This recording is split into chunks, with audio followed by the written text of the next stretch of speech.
Bonjour. Alors, je suis ravie de vous retrouver aujourd'hui pour une nouvelle vidéo et comme vous le voyez, cette fois j'ai innové parce que c'est une interview sous format vidéo. Donc pour ceux qui préfèrent la version audio, il y a comme d'habitude uniquement la version audio sur toutes les plateformes de podcast. Mais pour ceux qui privilégient le format vidéo si possible, vous allez être servis.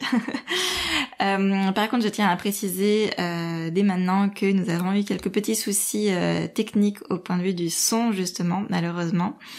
Donc j'ai essayé d'amoindrir ça, mais bon, vous entendrez au fil de l'interview des petits cliquetis qui sont un petit peu dérangeants, mais qui, je crois, ne gênent pas non plus à l'écoute. Et en tout cas, j'espère que vous profiterez vraiment de nos échanges malgré ce petit souci. Ensuite, je n'ai pas mis d'introduction sous format audio, l'introduction habituelle que les habitués du podcast connaissent. Donc si à l'avenir je fais d'autres vidéos, interviews, je ferai peut-être une petite introduction musicale. Mais là, je n'ai pas eu le temps et voilà, je pense que ça ne dérangera pas trop à l'écoute. Mais bon, pour les nouveaux arrivés sur ce podcast, n'hésitez pas à aller écouter mes autres épisodes et vous verrez aussi à quoi ça ressemble et vous aurez le petit résumé de ce qu'on aborde comme sujet du podcast, des valeurs et voilà, de ce que je tiens à partager. Qu'est-ce que je voulais dire d'autre? Oui, avant de laisser donc la place à l'interview, j'ai envie de vous demander si vous voulez bien aider ce podcast, si le contenu vous parle.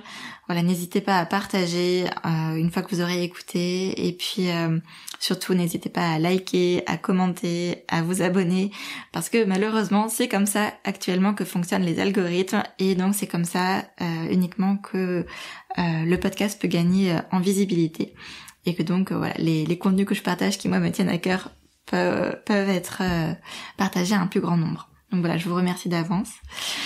Ensuite, pour ceux qui ne connaissent pas le podcast, je mets toujours dans le descriptif écrit, donc sur YouTube, mais aussi sur toutes les autres plateformes, que ce soit Spotify, Deezer, Apple Podcast, peu importe.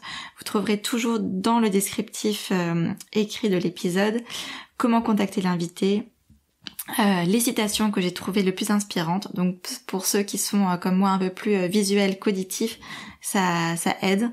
On peut s'y référer après la fin de l'interview. Pareil, je mets les sources qui ont été évoquées pendant nos échanges.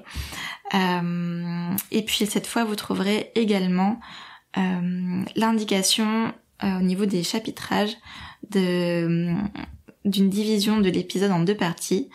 Parce que dans la première partie de notre entretien, on parle du cheminement de mon invité. Et dans la seconde partie, on parle vraiment du cœur de son métier. Dans ce cas, vous allez le découvrir, on va parler médiumnité, cartomancie, / voyance.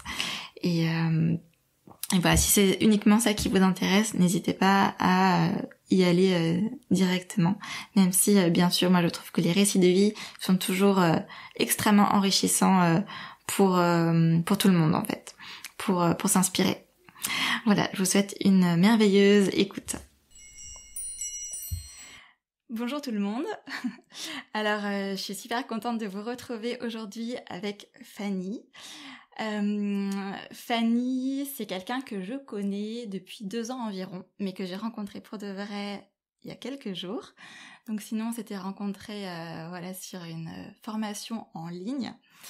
Et il y a 2 ans, c'est là que j'ai lancé le podcast. Donc j'avais déjà en fait en tête, je m'en souviens très vite que j'allais vouloir interviewer Fanny à un moment ou à un autre. Donc ça a mis un petit peu de temps, mais c'est maintenant et je suis vraiment contente de ça.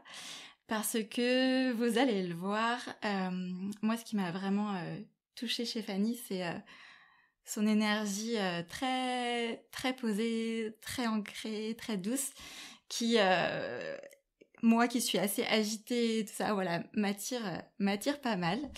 Et j'ai fait appel à elle pour des guidances. Donc on en parlera plus tard. Donc coucou Fanny. Coucou Raphaël. Merci de m'inviter, de m'accueillir. Enfin, je sais pas comment le dire, mais je suis contente d'être avec toi en tous les cas. Bah, moi aussi. Écoute, je suis heureuse d'être avec toi. Effectivement, comme tu l'as dit, on s'est rencontrés lors d'un stage et chemin faisant, on se rend compte que plusieurs personnes présentes sur ce stage se retrouvent. Donc, j'ai dit, je crois pas tellement au hasard. Et je pense qu'aujourd'hui, cet échange, il est bienvenu. Et voilà, ça va aussi me permettre de me révéler, je pense, d'une autre manière. Donc, je te remercie pour ça. Bah, avec grand plaisir. Et ben, je te propose qu'on commence tout de suite. Et bien sûr, on va faire d'abord des petites présentations et on va le faire en plusieurs fois. Donc, j'aimerais pour commencer que tu te présentes vraiment de manière très factuelle, c'est-à-dire ton nom, ton métier. Voilà, si tu veux rajouter d'autres données factuelles, ton âge, le lieu où tu habites, voilà, c'est comme tu le souhaites. Mais voilà, une présentation pour le coup hyper classique. Ok, eh bien écoute, je m'appelle Fanny, j'ai 33 ans et je suis médium.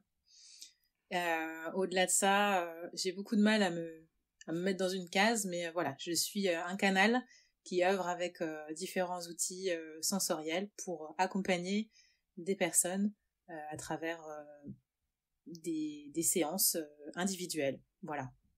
Voilà ce que je pourrais te dire de manière très factuelle. Magnifique.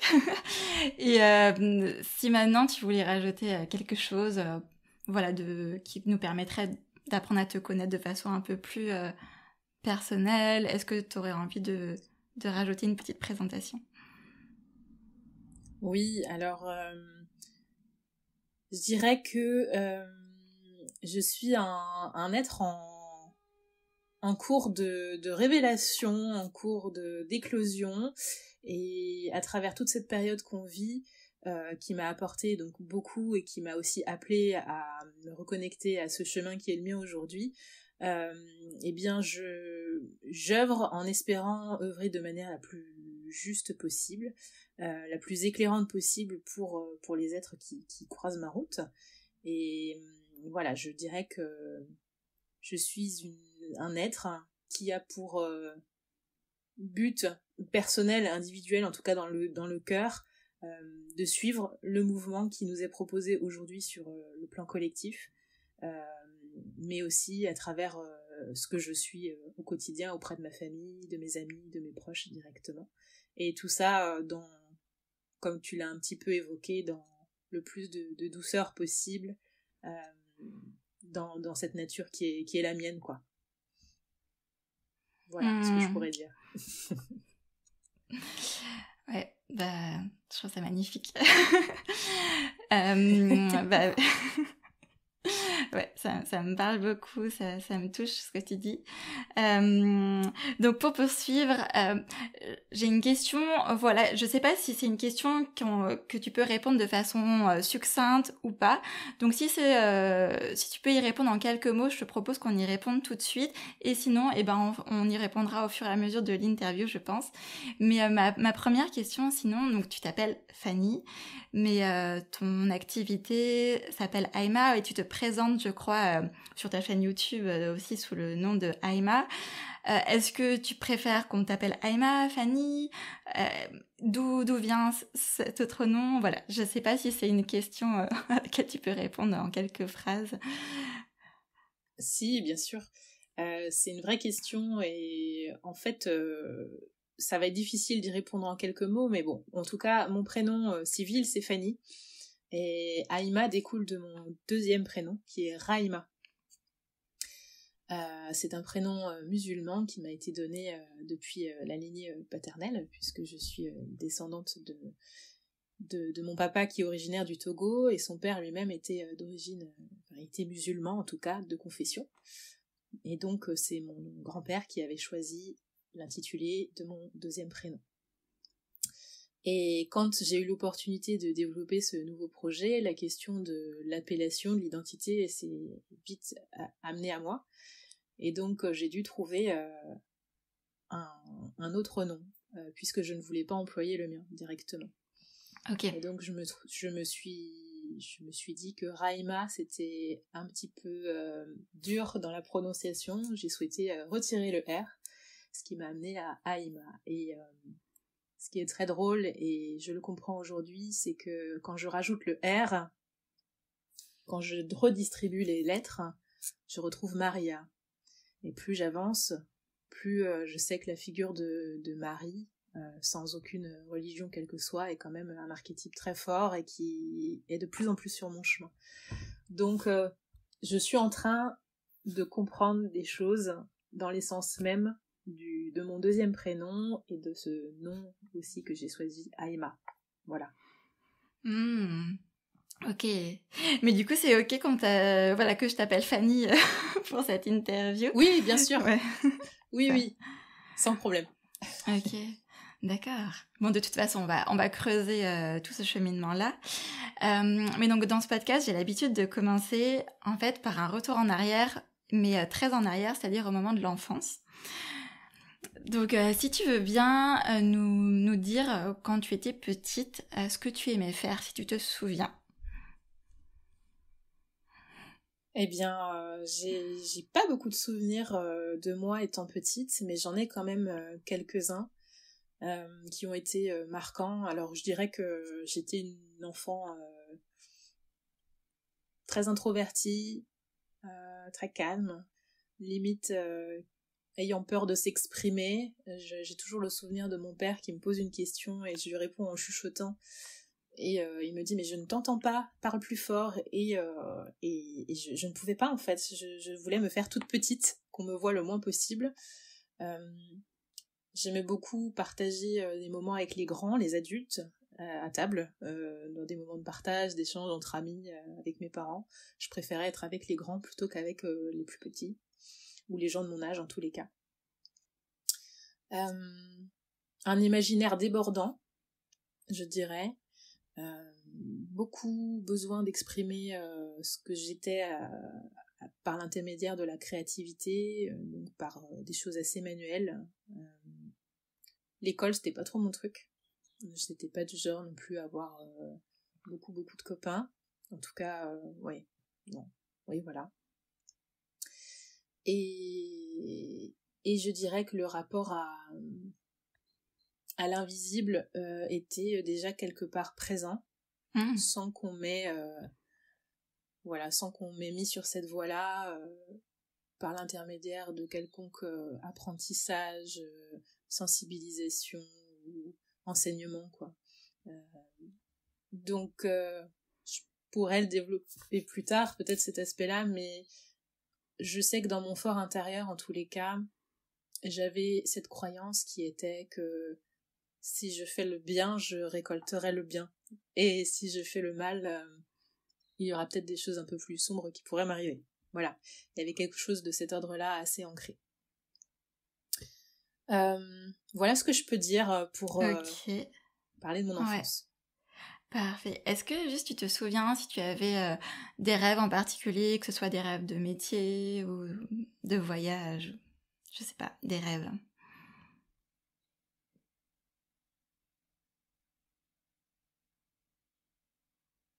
Je pense que un de mes plus grands rêves à cette époque-là, c'était de fonder ma famille. Vraiment. Sachant que je suis issue d'une famille, donc d'un père immigré, qui arrivait tôt sur le sol français, qui lui-même a laissé sa famille là-bas, donc c'est une famille que j'ai pas connue, que je découvre là aujourd'hui à l'âge de 33 ans. Ma mère avait sa famille en France, qu'on voyait un petit peu, mais on n'a jamais eu des rapports familiaux très proches ou fusionnels. Et voilà, moi, je dirais qu'un de mes grands rêves, c'était ça, pour le premier. Et sinon, je dirais simplement réussir et pouvoir subvenir aux besoins de cette famille, en fait. Dans mon idéal, c'était ça, moi, mon rêve. J'avais pas de grands rêves de voyage, ou voilà, c'était ça. Ok, et puis c'est vrai que tu n'en as pas parlé en introduction, mais finalement, ce rêve-là, en tout cas, tu l'as concrétisé déjà. Tu es maman de 2 enfants. Oui, tout à fait. Maman de 2 enfants, de petits, une fille de 4 ans et un petit garçon qui a 10 mois aujourd'hui, qui a 10 mois. C'est ça. Donc, effectivement, aujourd'hui aussi, je me révèle en tant que femme à travers ce rôle de maman. Ouais. Ben, là, on reviendra aussi peut-être un petit peu dessus parce que je suis curieuse de voir aussi ce que ça a apporté dans ta vie. Mais tu disais juste avant que tu avais déjà, quand tu étais petite, je sais pas, alors un accès peut-être à des facultés extrasensorielles ou à quelque chose de mystérieux. Est-ce que tu veux bien développer maintenant? Je suis curieuse. Oui, alors c'est vrai, comme je disais, j'avais des croyances très profondes qu'aujourd'hui on pourrait assimiler à peut-être la superstition.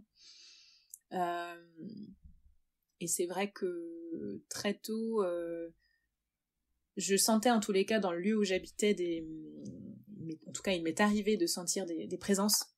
Faut savoir qu'à l'époque j'habitais donc avec mes parents dans un très vieil immeuble, un ancien hôtel de ville, dans le centre-ville de Nantes. Et nous habitions au rez-de-chaussée, juste au-dessus des caves, en fait, d'accord, de l'immeuble. Et dans ces caves, on avait accès à nos vélos, on rangeait un tas de choses qui nous appartenaient. Et je sais que j'y allais à reculons quand il fallait aller chercher quelque chose dans cette cave qui était toute humide, très sombre, parce que j'avais vraiment la sensation que c'était un lieu complètement habité. Voilà, il nous arrivait avec ma sœur pour rigoler d'aller explorer ce lieu, mais c'était toujours très très bizarre. Alors pour autant, je n'entendais pas, je n'avais pas non plus cette faculté de clairvoyance que j'ai aujourd'hui, mais je ressentais au fond de moi qu'il s'était passé des choses ici et que j'étais assez inconfortable avec ça. Il y a eu d'autres petites expériences.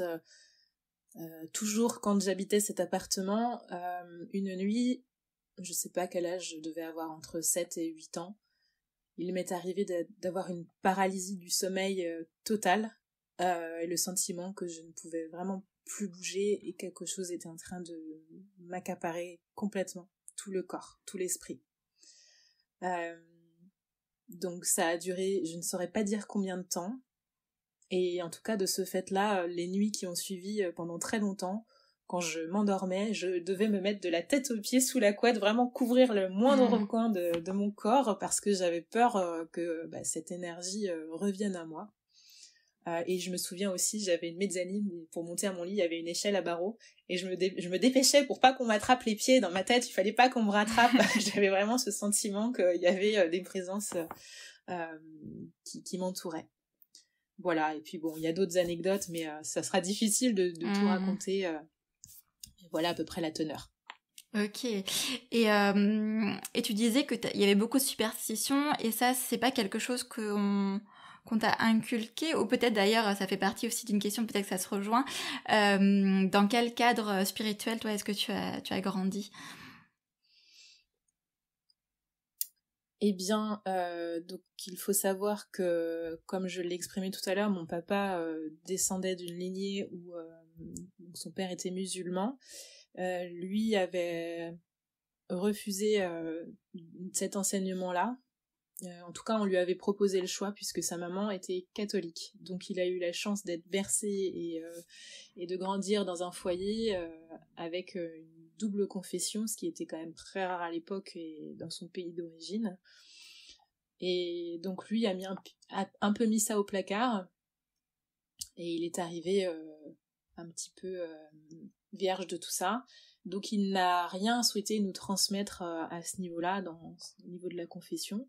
Et pour sa part, ma maman s'est toujours considérée comme étant athée, bien qu'ayant été baptisée. Donc il n'y a eu vraiment aucune transmission sur le plan en tout cas religieux, et au-delà de ça, au niveau spirituel. On avait même l'impression que c'était un petit peu tabou, ces questions-là.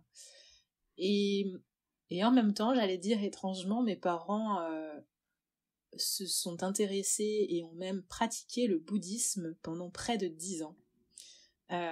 Donc, c'est assez paradoxal, et en même temps, dans les années 90, il y a eu aussi une grande mouvance pour la pratique et les enseignements du bouddhisme, c'est toujours le cas.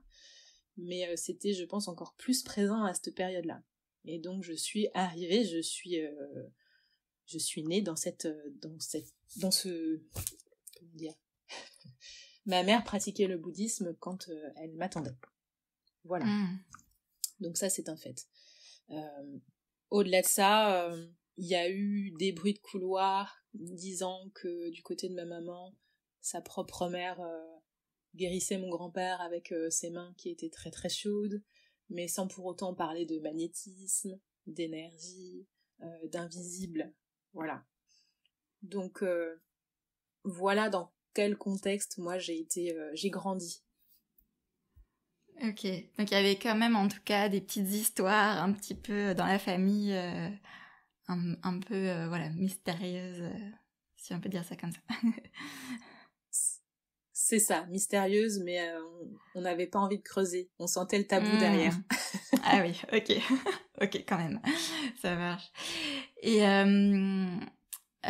voilà, maintenant, j'ai envie de te demander ça, si tu voulais, je veux dire, ta spiritualité aujourd'hui, si tu pouvais la résumer, voilà, en quelques phrases aussi.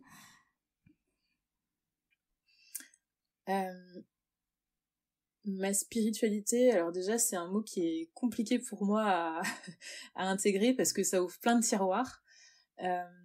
Cependant, ce que je pourrais en dire, c'est que c'est un chemin très vallonné pour moi, cette spiritualité, en tout cas comme je me l'approprie aujourd'hui. Il y a des moments où j'ai l'impression qu'elle me fait monter très haut, à d'autres moments j'ai l'impression que c'est très stagnant, il y a des moments où j'ai pas du tout envie de me plonger dedans. Donc c'est un train, je ne connais pas sa destination, mais je suis un voyageur qui est dans ce train et qui a juste envie de découvrir avec, je dirais, une grande humilité, en tout cas à mon sens, et avec cette conscience que j'ai encore tant à découvrir, à expérimenter plus qu'à apprendre, parce que plus j'avance, plus je suis en conscience avec le fait que la spiritualité, à mon sens, elle se vit, elle s'expérimente plus qu'elle ne s'apprend, en fait. Donc voilà, c'est à travers tout ce que je vis dans mon quotidien en tant que médium, en tant que maman, en tant que conjointe, en tant que femme, que je vis cette spiritualité à multiples niveaux. Voilà ce que je pourrais te dire. Ouais, ça me parle aussi, je pense que mon cheminement aussi m'amène à ça, à cette vision-là. Donc c'est intéressant, de toute façon on va y revenir aussi. Mais ok, merci pour ce partage.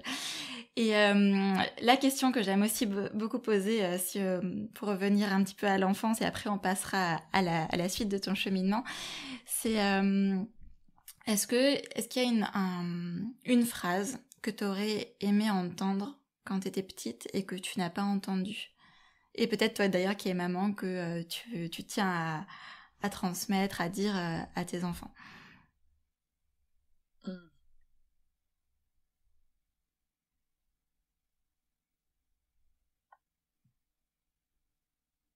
Alors ça va être tout simple, je dirais crois en cette lumière qui est en toi. Voilà ce que je dirais. Je pourrais compléter, hein, Mais t'es pas n'aie obligée. Aucune crainte, crois en cette lumière. Voilà, c'est ça. Ok, merci. Et donc, tu as créé donc cette activité qui s'appelle Aima Guidance.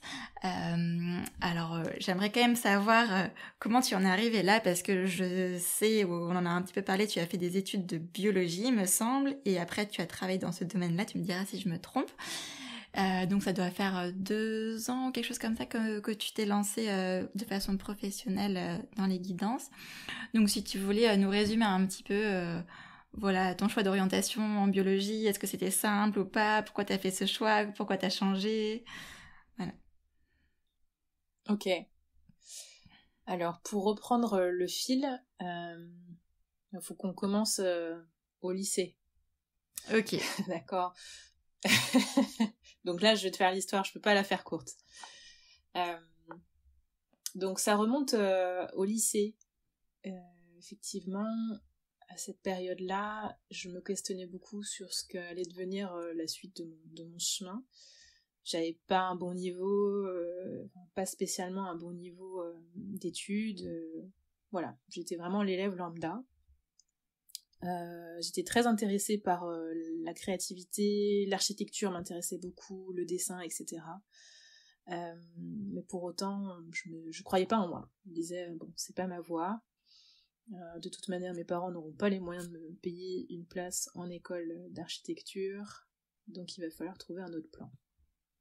Bon, n'empêche que mes parents m'ont poussé à prendre une filière scientifique pour étudier et passer un bac S, du coup. Ce que j'ai fait, je l'ai obtenu, ras les pâquerettes, mais je l'ai obtenu. Et je ne savais pas exactement ce que j'allais faire ensuite, donc un peu par dépit, je me suis orientée en fac de psychologie. Donc j'ai fait 1 an de fac de psycho, j'ai passé ma première licence, en me disant, bon, de toute manière, je suis pas sûre que ce soit ça vraiment que je veux faire. Néanmoins, pendant cette année-là, on avait des cours de psychophysiologie, donc qui s'intéressaient à décrire toute l'anatomie du système cognitif, etc. Et ça m'a vachement intéressée. Et en fait, ça a vraiment dans ma tête fait ni une ni deux, c'est ça. En fait, ce qui m'intéresse, c'est la biologie. Je me suis donc inscrite dans un BTS en biotechnologie, donc qui permet l'étude en fait de toutes les techniques permettant d'analyser et de comprendre en fait le fonctionnement de la biologie du point de vue de la physiologie humaine. J'ai poursuivi par une licence professionnelle dans le même domaine. Donc j'ai tout obtenu. Pour le coup, mon niveau scolaire a fait un bond. J'étais à l'aise dans ce que je faisais. Ça me plaisait. Et puis ça suivait. Entre-temps, il faut quand même dire que je m'intéressais toujours à l'ésotérisme. Donc dès que j'avais un petit peu d'argent de poche, tout ça, j'ai pu m'acheter 1 ou 2 jeux de cartes, un tarot, voilà, que je sortais de temps en temps. Il m'arrivait de tirer quelques cartes pour les copines. C'était toujours le petit moment un peu rigolo. Et n'empêche, des moments où je tirais des cartes et où après, les choses qu'on avait pu voir se révélaient aussi. Donc, moi, je prenais ça, voilà. Je prenais ça à l'époque plutôt pour de l'amusement, mais toujours avec cette croyance au fond de moi que y a quand même quelque chose d'au-dessus de nous qui nous donne des informations et des réponses, et c'est super précieux. Mon Dieu, qu'est-ce qu'on est petit face à ça.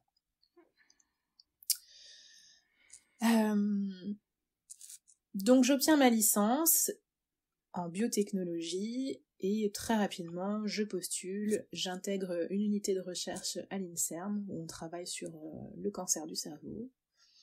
Ça me plaît, bon, j'ai un relationnel pas toujours simple avec ma chef d'équipe qui a un sacré caractère et qui me pousse vraiment à m'affirmer, elle me pousse dans mes retranchements et ça pour le coup ça me fait énormément évoluer, grandir dans la relation à l'autre. Donc merci pour ça au passage. Entre-temps, il y a aussi une rupture amoureuse, donc qui me pousse encore plus à essayer de chercher des réponses au-delà du tangible, pour essayer de me remettre sur pied, pour essayer d'obtenir des réponses et pour quelque part aussi chercher à m'affirmer avec ces réponses que j'obtenais, puisque j'obtenais des réponses pour le coup. Donc il y a 1 an que je traverse de manière très compliquée parce que je viens de vivre une rupture amoureuse et en même temps je me découvre et les cartes et en fait on va dire la médiumnité me soutiennent mais énormément à ce moment-là. Voilà.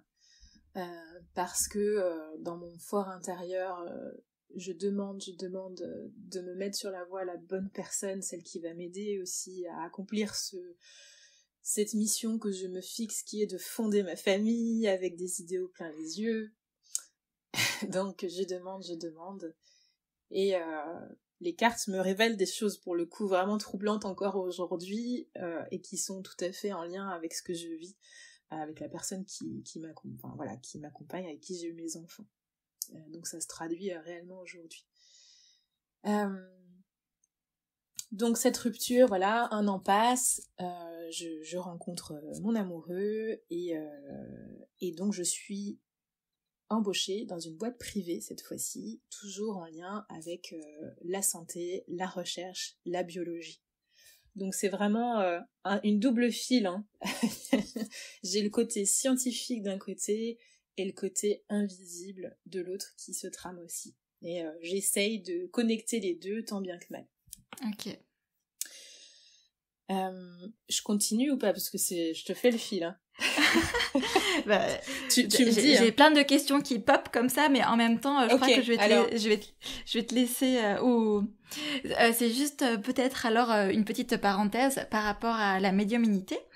Donc, est-ce que c'était déjà ce mot-là que tu utilisais et de quelle façon est-ce que ça s'exprimait alors? À l'époque, non, c'était pas la médiumnité. Je mettais absolument pas de mots sur ça. Vraiment. C'était plus la spiritualité. Je mettais ça dans ce panier-là. Et à l'époque, les facultés n'étaient pas celles qui sont aujourd'hui. Au sens où, comme je l'exprimais tout à l'heure, la spiritualité aujourd'hui, ça fait des hauts, ça fait des bas, ça fait un peu tout, des fois et n'importe quoi. Et c'est pour ça que c'est aussi toujours un appel à se recentrer et à faire, ou du moins à être vigilant avec ce qu'on fait. Donc voilà, à l'époque, c'était plus des supports qui me servaient pour traduire, on va dire, cette médiumnité. Donc beaucoup par l'intermédiaire d'oracles et de jeux de cartes divers. Ok, et donc tout ça, tu as appris finalement toute seule ou tu t'as acheté des oracles par plaisir? T'avais pas de personne dans ton entourage qui t'avait montré comment tirer les cartes du tarot ou utiliser un oracle? Non, absolument pas. Absolument pas. C'est vraiment quelque chose qui s'est fait au fil du temps. Et donc avec le tarot, j'avais acheté le petit manuel quand même du tarot, un espèce de gros pavé que j'utilise toujours aujourd'hui, hein, parce que c'est pour moi un outil extrêmement complexe. Et voilà, j'ai besoin de ça. Pour les oracles, c'était vraiment au feeling et au ressenti beaucoup. Mais n'empêche que les réponses étaient toujours précieuses et souvent justes. Ok. Bon, bah, je te laisse poursuivre. On en était justement à... Voilà, tu continues à consolider finalement ces deux pans-là, le pan vraiment professionnel avec la biologie. Et en même temps, du coup, si je comprends bien, ça s'intensifiait vraiment au niveau de l'invisible les années avançant, quoi.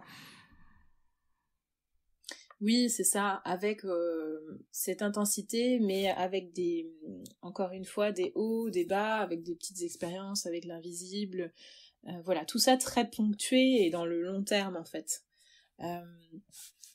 Toujours est-il que, à un moment donné, j'ai été donc... Alors attends, excuse-moi, je fais une parenthèse, je me recentre.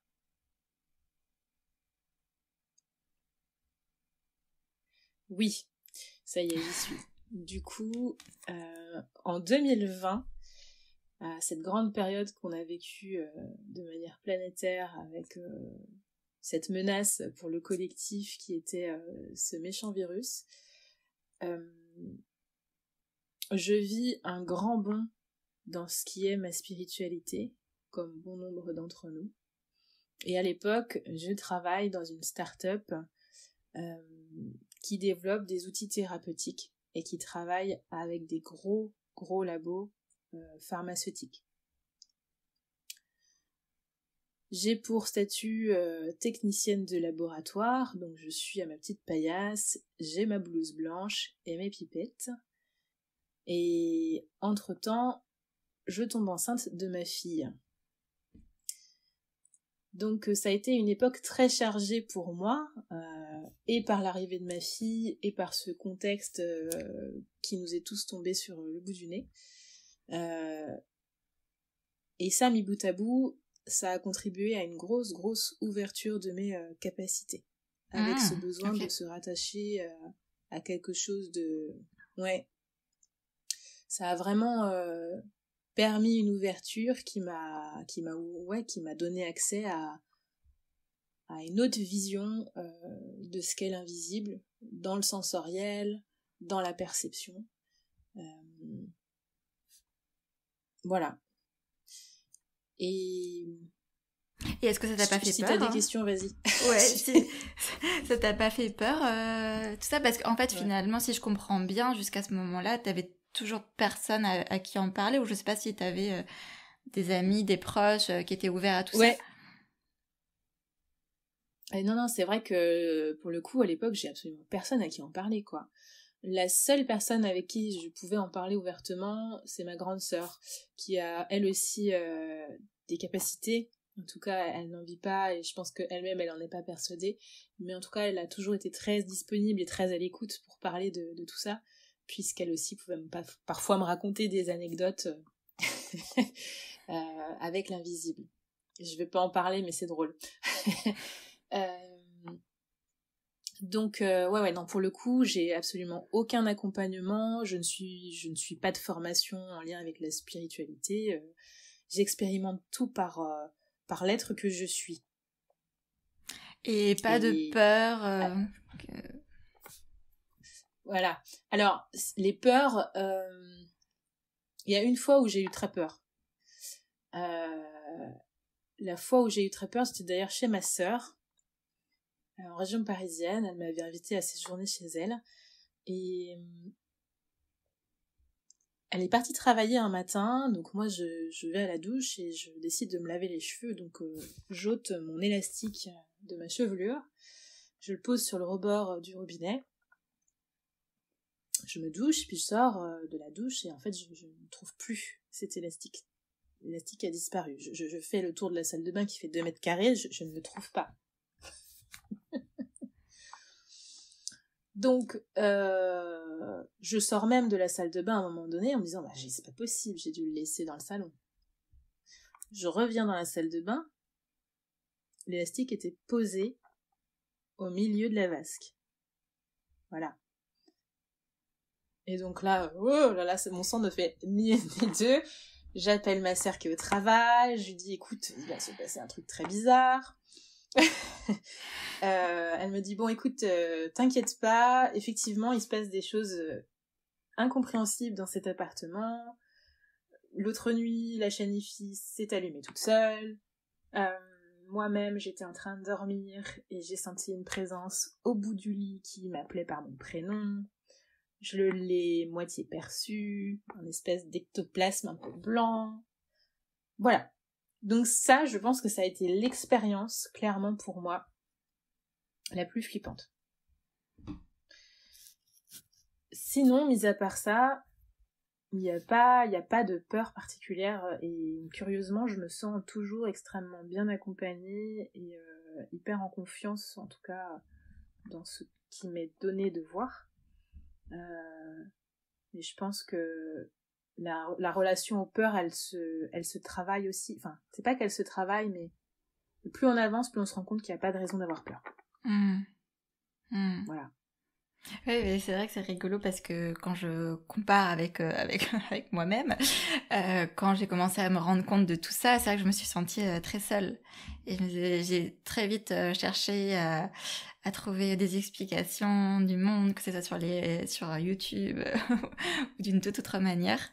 Et du coup, c'est rigolo qu'en fait, toi, tu as été d'une certaine manière quand même finalement plutôt à l'aise avec toutes ces capacités qui continuent à s'accroître.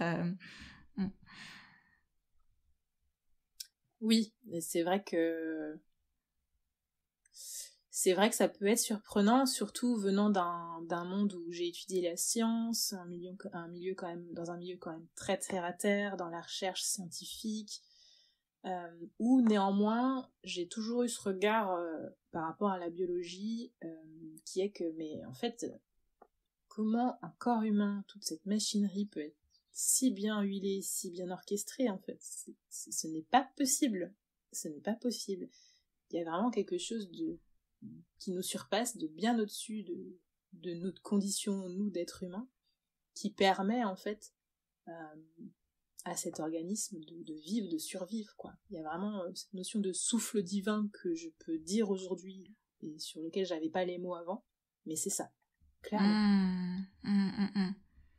Oui, ouais, je comprends. Pour toi, en tout cas, il n'y a vraiment pas de contradiction dans tout ça, quoi. Au contraire. Ok. Et du coup, voilà, est-ce qu'à un moment, j'imagine que tu as décidé de changer de métier? Est-ce que tu en as eu ras-le-bol voilà, de travailler en laboratoire? Est-ce que c'est lié au Covid finalement ou pas? Oui, tout à fait. C'est vrai que j'en étais rendue là. Donc, je travaillais dans cette start-up privée. Et au moment du Covid, on a été appelé à réaliser des tests, en fait, pour tester les personnes du Covid. Donc, l'idée, c'était de vraiment monter un outil. On était en train de rechercher un outil pour tester les personnes. Parallèlement à ça, il y a eu toute cette industrie pharmaceutique qui a commencé à proposer aussi de travailler pour des remèdes, pour traiter le Covid en préventif. Et là, ça a été vraiment dans ma tête quelque chose de très clair. J'étais complètement lucide avec le fait que les choses allaient beaucoup trop vite. Au sens, en tout cas à mon sens à moi, puisque je travaillais dans une start-up ça faisait 10 ans qu'on essayait de mettre sur le marché des outils innovants, et voilà, il n'y avait pas potentiellement de gros acheteurs. Et quand je voyais toute comment dirais-je, quand j'ai vu se mettre en place toute cette stratégie mondiale visant à vraiment développer un seul remède, un seul traitement pour l'humanité entière, j'ai trouvé ça fou, en fait, de nous voir qu'on a mis autant de temps à développer quelque chose et que là, en un claquement de doigts, les choses étaient aussi fluides. Et pour moi, ça a été un vrai drapeau rouge, au sens où là, il y avait quelque chose de dissonant, et en tout cas, j'avais pas ma place dans la contribution de cette idée-là, de cette idéologie-là. Ok. Donc, j'ai décidé de faire un pas de côté et de remettre ma blouse blanche et mes pipettes à mon patron, qui a été très compréhensif. Et j'ai eu cette chance-là. Il m'a vraiment, lui, pour le coup, ouvert la porte et apporté son soutien pour que je puisse aller vers ce deuxième projet, en fait, qui est donc qui te trottait quand même en tête, alors. Voilà, ce projet qui me trottait en tête et que je nourrissais quand même depuis au moins un an et demi, au sens où j'accompagnais des proches avec les cartes, avec mes ressentis pour les guider. Je proposais déjà des petites guidances, en fait, mais vraiment en off, quoi, sous le tapis. Voilà. Et là, je faisais le grand saut, hein, vraiment, je quittais pour le coup un CDI bien payé. Enfin, vraiment, aujourd'hui, je voudrais retourner travailler en laboratoire. Je sais que je ne retrouverai jamais ce genre de labo, parce que malgré tout, il y avait une super ambiance et je m'y sentais quand même bien. Voilà. Ok. Et alors peut-être, petite parenthèse, en entrepreneuriat, est-ce que tu es heureuse d'être à ton compte, de travailler dans ce cadre-là? Oui, vraiment, je trouve que c'est une opportunité de fou de pouvoir aujourd'hui être indépendante. Ça me laisse une marge de manœuvre énorme pour exprimer ma créativité, et puis aussi pour dégager du temps pour moi, puisque comme j'ai dit, je suis maman, je suis aussi je sais pas comment le dire, mais enfin oui, j'ai aussi un lieu de vie auquel je suis attachée, dans lequel j'ai envie de m'investir. Voilà, il y a plein de petits projets autres, et c'est vrai que la vie en tant que salarié a été quand même à un moment donné problématique au sens où j'étais complètement épuisée par ce rythme, cette routine qui était trop pesante pour moi. Et toutes les planètes se sont bien alignées au moment où j'en ai eu besoin. Ça a été le grand saut. Et là, j'expérimente l'entrepreneuriat de manière juste pour moi. C'était le bon moment, quoi. Voilà. Ok. Et donc si on va dans le cœur du sujet, le cœur de ton métier, peut-être déjà, comment toi tu définirais ce qu'est une guidance ou ouais, qu'est-ce que c'est faire une guidance à quelqu'un déjà? Alors, une guidance, c'est un temps de rencontre. C'est un temps de rencontre pour une personne qui souhaite prendre contact avec elle-même, et pas avec son personnage, vraiment avec ses parties éclairées. Et c'est un temps où on donne la possibilité à cette personne de rentrer dans son centre, de rentrer à la maison. Voilà. Je m'attendais pas à cette réponse. Ça te parle? Ouais, voilà. Mais c'est vrai que je m'attendais pas du tout à ça. Ok, intéressant.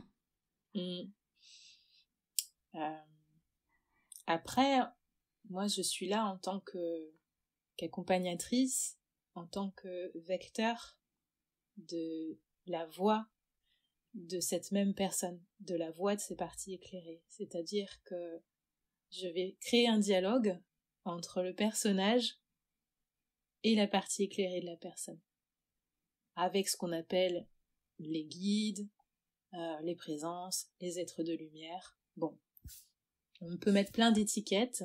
Pour moi, ça fait partie tout ça de l'être qui est en face de moi. Et en l'occurrence, j'ai aussi mes propres présences, mon propre soi éclairé qui est là pour tenir la lanterne et nous donner des informations précieuses pour l'évolution de la personne qui vient consulter en guidance. Ok, et quand tu parles de cette partie éclairée, est-ce que on pourrait aussi l'appeler âme ou est-ce que c'est ce que certains appelleraient l'âme ou qu'est-ce que c'est exactement? C'est plus grand que ça. Je dirais que si on devait imaginer ça, on prendrait une grande commode avec plein de tiroirs dedans et l'âme représenterait peut-être les 2 tiers des tiroirs. Et moi, quand je parle du soi éclairé, c'est vraiment l'aura de la commode. C'est tout ce qui va entourer la commode, d'accord ? C'est le rayonnement total, c'est un peu la somme de ce qu'est l'individu. Mais vraiment avec la partie lumineuse qui prime, d'accord ? Ok, ben très intriguant. Est-ce que dès le départ, tu te connectais à cette partie-là ou est-ce que c'est quelque chose qui a évolué? Je pense que ça a toujours été l'approche ou la démarche, en tout cas, dans la volonté de créer ce dialogue, d'approcher le soi éclairé, le grand soi de la personne. Maintenant, ça c'est plutôt l'objectif. Il arrive quand même qu'on arrive sur des parties moins éclairées de la personne aussi. Et je pense qu'en ce sens, l'approche, elle évolue aussi. Et je me rends compte que au fil du chemin, mes capacités ont tendance à s'aiguiser un peu. Le ressenti s'affine, ce qui me permet d'avoir accès à des parties qui parfois étaient encore occultées jusqu'à maintenant. Par exemple, il m'arrive d'avoir accès à des parties de vie d'une personne dans d'autres temps, dans leur passé, dans leur enfance. Il m'arrive aussi de voir des choses pour après. Donc là, parfois, on parle de voyance. J'aime pas trop utiliser ces termes-là. C'est plus des lignes de temps auxquelles je me raccroche et que j'arrive à capter. En tout cas, on me donne cette possibilité pour, encore une fois, servir le plan d'évolution de la personne qui vient consulter. Alors, avant de continuer vraiment à creuser en détail, tu vois, je vais te poser plein de questions sur concrètement à quoi ça ressemble une séance, etc. Mais ce que j'aimerais te demander d'abord, ce qui me vient là, parce que voilà, tu parles très librement de tout ça, tu as aussi une chaîne YouTube. Comment tu as vécu le fait de te tourner vers, professionnellement, je veux dire, vers ce type de métier? Est-ce que pour l'assumer, ça a été simple? Est-ce que tu l'as annoncé rapidement à tes proches, à tes anciens collègues? Est-ce que c'est facile pour toi? Je te demande ça parce que pour moi, c'est assez difficile. D'où voilà le podcast avec le coming out spirituel, etc. Et voilà, j'aimerais savoir comment ça a été pour toi. Si justement tu as dû faire un coming out spirituel, entre autres. Oh oui, complètement. C'est une vraie question et je pense que c'est une question à laquelle j'ai pas encore totalement répondu finalement. N'empêche que ce coming out s'est fait de manière beaucoup plus fluide que ce que j'aurais imaginé. Mais pas de hasard, hein. Quand on est attendu sur un quai de gare, bah voilà, à un moment donné, les conditions normalement elles sont bien réunies pour que tout se passe bien, la plupart du temps. Et là, en l'occurrence, tout de suite, mon compagnon de vie m'a dit mais vas-y, il y a aucun problème. Donc je pense que pour moi, c'était déjà la plus grande barrière de franchie, c'était celle-ci. C'était que la personne qui partage ma vie, avec laquelle j'ai encore envie de créer plein de choses, etc., me suive. Si lui ne suivait pas, derrière, tout s'effondrait pour moi. Ça, c'est évident. Il a suivi, mes beaux-parents ont suivi, ma mère a suivi, mon père a eu un peu plus de mal à me suivre. Mais ça, je le comprends mieux aujourd'hui. Ça tient vraiment à son propre vécu, sa propre histoire et ses propres croyances en l'occurrence, quant à tout cet univers-là, puisque lui, il est vraiment issu d'une famille, et je le sais aujourd'hui, je ne le savais pas auparavant, mais qui a eu un identitaire très fort par rapport à l'invisible, la culture du vaudou, des gris-gris, etc. Voilà. Mais chemin faisant, mon père comprend et il se rend compte que c'est une richesse que j'ai et que c'est une bonne chose finalement que j'ai répondu à cet appel. Et par rapport aux anciens collègues, ils n'ont pas compris clairement ce que je faisais, sauf une ou deux personnes qui sont même venues consulter, donc ça c'est quand même rigolo. Et pour les amis, eh bien, je dirais que les plus proches ont compris. Et certains n'ont pas forcément compris, mais on n'aborde pas le sujet et c'est plus simple comme ça. Ouais. Ok, je comprends. Merci. Et du coup, alors concrètement, une séance, parce que donc j'ai déjà fait appel à toi 2 fois, et ça m'a beaucoup apporté.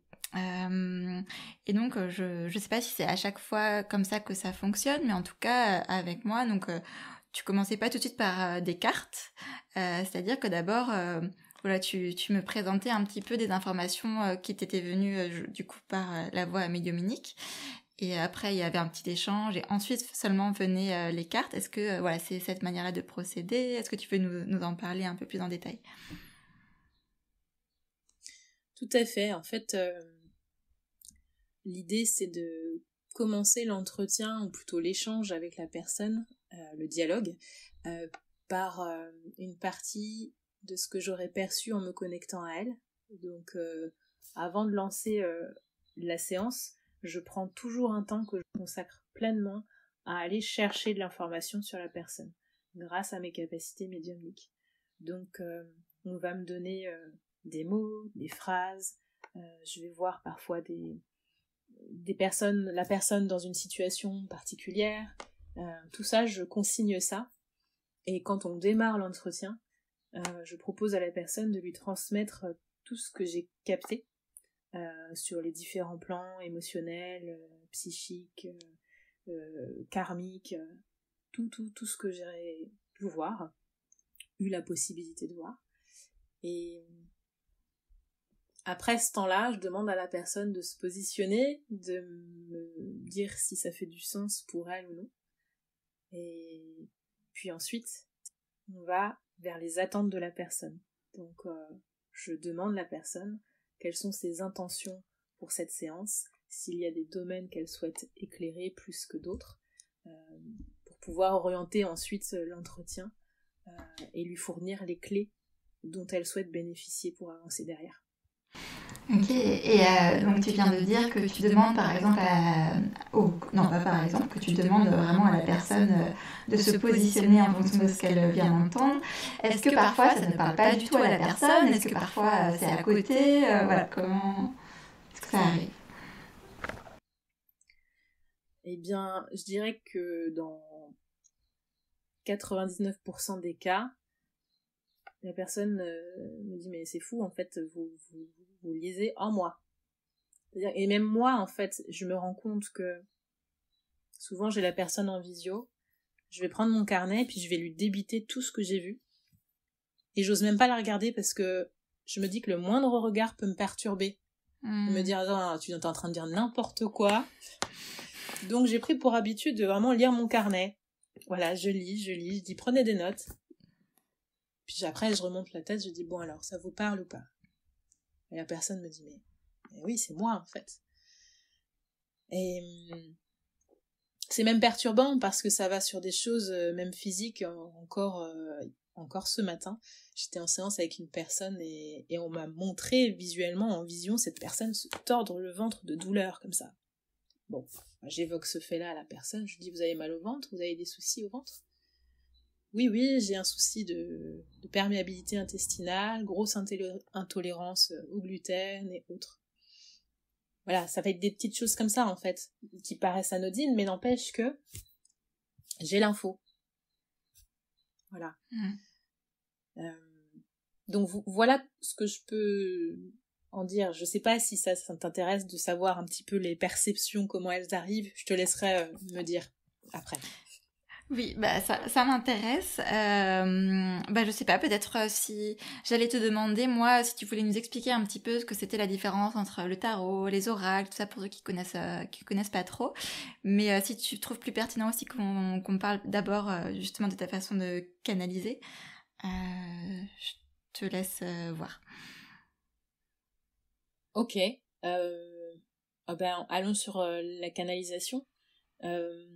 Donc, la canalisation, c'est un outil qu'on s'approprie, qui est disponible et qui est accessible pour tous. Je dis bien pour tous, puisque nous sommes tous dotés d'un canal médiumnique, plus ou moins disponible, plus ou moins saturé en fonction de ce qu'on vit et du ménage entre guillemets qu'on fait dans ce canal. Au sens où c'est vrai que le fait de pouvoir recevoir de l'information à travers un canal, ça demande de se vider l'esprit, de se vider la tête des idées polluantes, parasitantes. Et je me rends compte que plus j'avance, moins j'ai besoin de temps pour me dire allez, je me branche en canal. Je télécharge beaucoup plus rapidement qu'il y a 1 ou 2 ans parce que tous les jours je m'y astreins d'une certaine manière.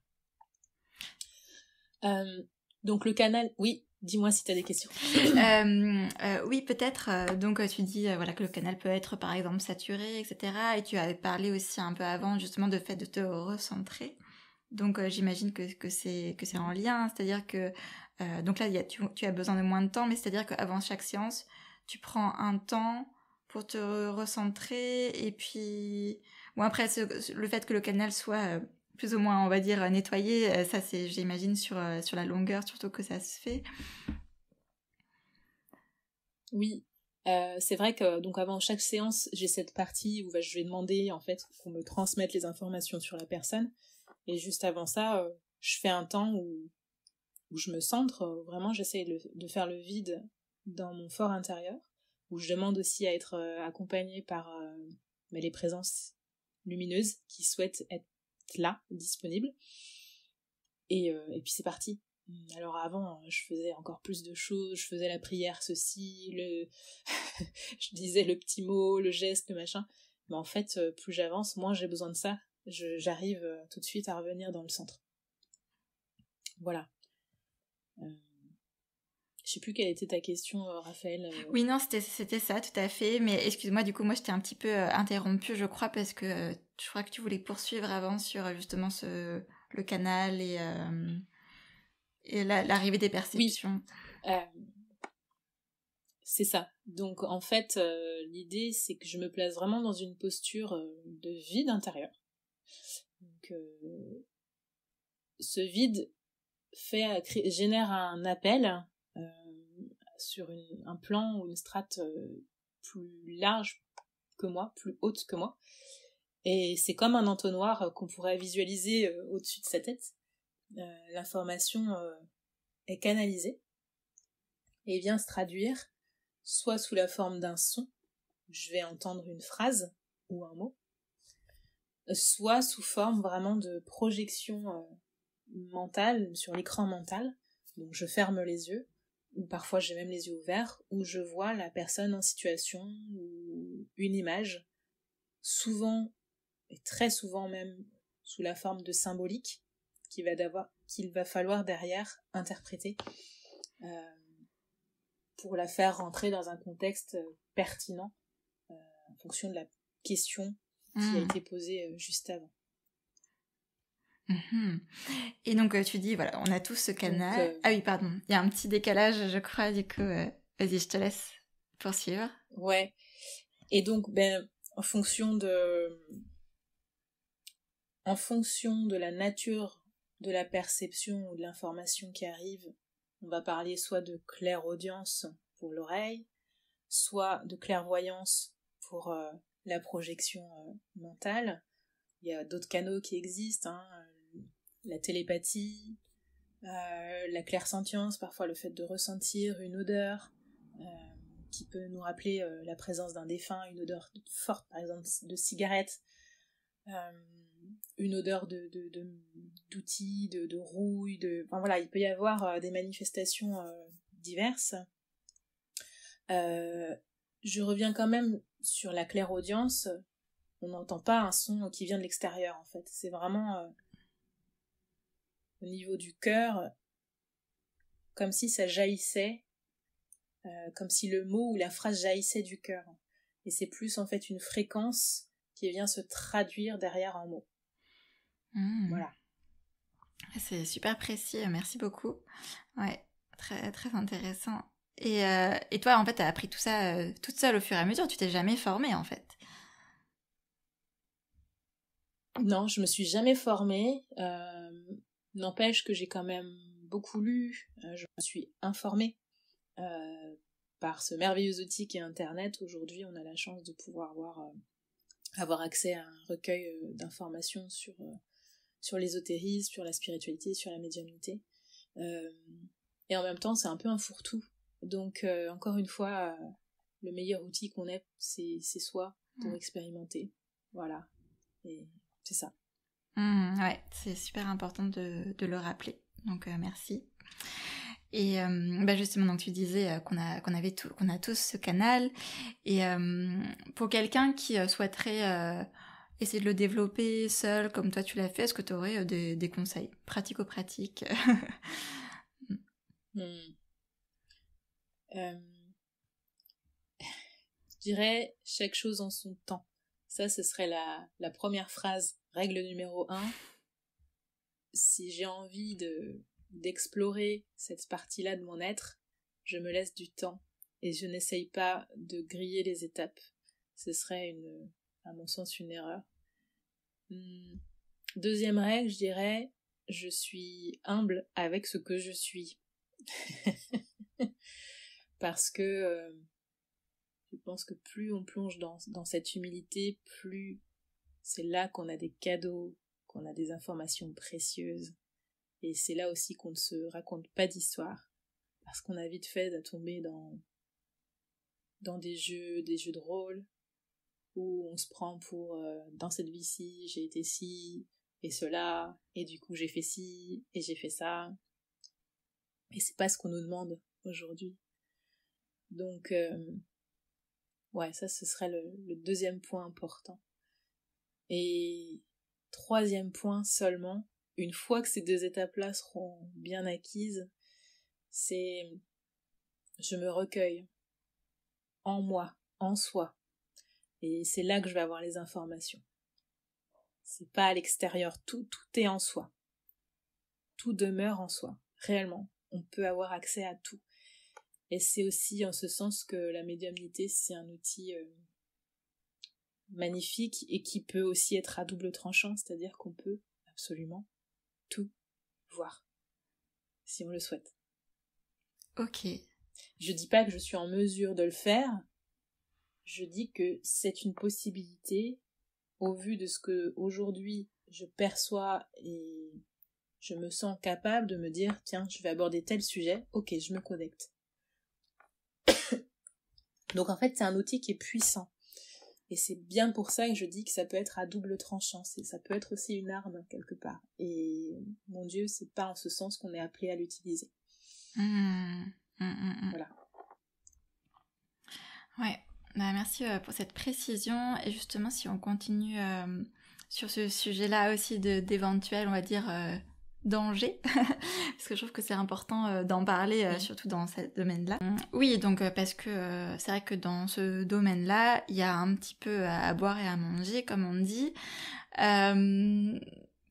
Toi, est-ce que tu aurais également des conseils sur voilà, le fait de trouver un praticien qui soit à quelqu'un qu'on puisse faire confiance et justement qui peut-être n'irait pas au-delà n'utiliserait pas ça justement à mauvais escient, on va dire.